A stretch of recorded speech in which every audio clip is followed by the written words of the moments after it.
বেগুন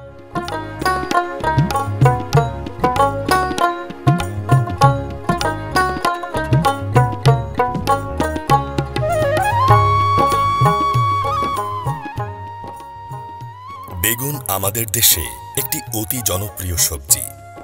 বেগুনের প্রধান শত্রু গাছের ডগা ও ফল ছিদ্রকারী পোকা। এই পোকার আক্রমণে শতকরা ৮৬% ফসল নষ্ট হতে পারে। তাই বেগুন চাষে অধিক হারে কীটনাশকের প্রয়োগ হয়ে থাকে, যা কৃষি পরিবেশ এবং মানব স্বাস্থ্যের জন্য খুবই ঝুঁকিপূর্ণ। এই অবস্থায় বাংলাদেশ কৃষি গবেষণা ইনস্টিটিউটের বিজ্ঞানীগণ ২০১৩ সালে বেগুনের ডগা ও ফল ছিদ্রকারী পোকা প্রতিরোধী আধুনিক ৪টি জাত আবিষ্কার করেছেন, যা বিটি বেগুন নামে পরিচিত। বিটি বেগুনে জীব প্রযুক্তি কলাকৌশলের মাধ্যমে ডগা ও ফল ছিদ্রকারী পোকা প্রতিরোধী জিন ক্রাই1AC বেগুনে অনুপ্রবেশ করানো হয়েছে।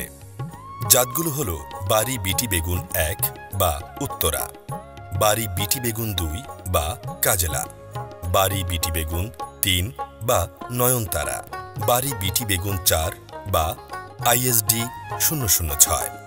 এ জাতগুলোতে বেগুনের ডগা ও ফল ছিদ্রকারী পোকা আক্রমণ করতে পারে না, তাই অধিক উৎপাদন নিশ্চিত করা যায়। বিটি বেগুনের চাষ পদ্ধতি সাধারণ বেগুনের মতো।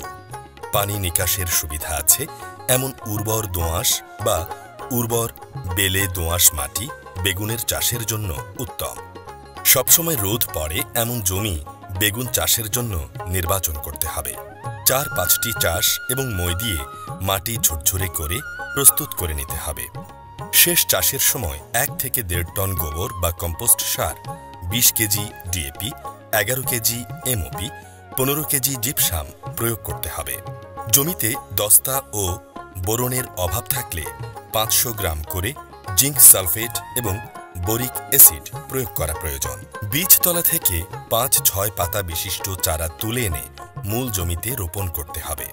রোপণের সময় নিচের দুটি বড় পাতা কেটে দিতে হবে। সারিতে চারা রোপণ করা উত্তম। চারা থেকে চারার দূরত্ব রাখতে হবে ৭০ থেকে ৮০ সেন্টিমিটার। সেচ দেয়া এবং পানি নিকাশের জন্য ৩০ সেন্টিমিটার প্রশস্ত ও ২০ সেন্টিমিটার গভীর নালা রাখা প্রয়োজন। তবে বিটি বেগুনের চাষ করতে হলে জমির চারপাশে সাধারণ বেগুনের চারা ১-২ সারি রোপণ করতে হয়।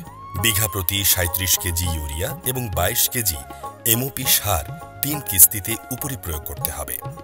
চারা রোপণের ১৫ দিন পর প্রথম কিস্তি, ফল ধরা শুরু হলে দ্বিতীয় কিস্তি এবং ফল প্রথম আহরণের সময় তৃতীয় কিস্তি সার উপরি প্রয়োগ করতে হয়। বেগুন গাছের পরিচর্যা খুবই জরুরি।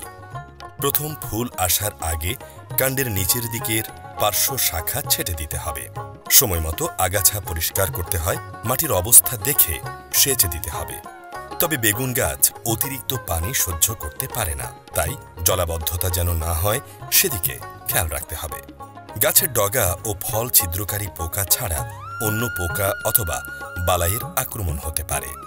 যথাসময় প্রয়োজনীয় ব্যবস্থা নিতে হবে। ২-৩ মাসের পরই বিটি বেগুন সংগ্রহ করা যায়। বিটি বেগুনের প্রতিটি জাত অধিক ফলন দিয়ে থাকে। এটি কীটনাশক ছাড়া উৎপাদিত ফসল বিধায় অধিক মূল্যে বিক্রি করা যায়।